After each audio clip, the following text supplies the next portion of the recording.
Hello सांग मैंने घरे बसले देखब के डायलॉग टा शुणी शुणी शुणी शुणी आम पागल हो जाइलु तो आमर पाखे धनुजात्रा होता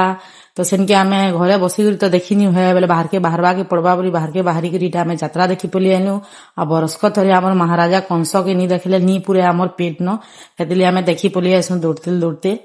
जेहेतु आमर पाखे हो तुम्हें मैंने भी देखी आस जदि देखी नी आसब बोले देखब आ बढ़िया बढ़िया नुआ नुआ जिनिस है खावा लिए मथुरा केक कुका काଣା आसी जेना कि बढ़िया लगुला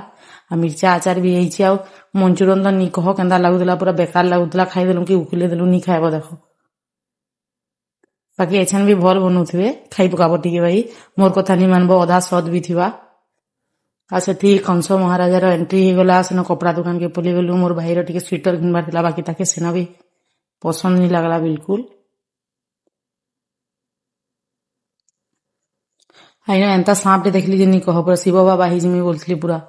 मस्त दिशुचे सांपटा सेठी पेलान पेली देली जे आई छे धनुजात्रा नी खाइब बोले हेबा के कह तो खाइबा के तो पड़वा आ मस्त कुनु छुआ गोटे एना मस्त नाचुतला नी कह आ मोर नाटक देख केना मस्तटा गोटे पाइछे केते रखुछे राधे राधे।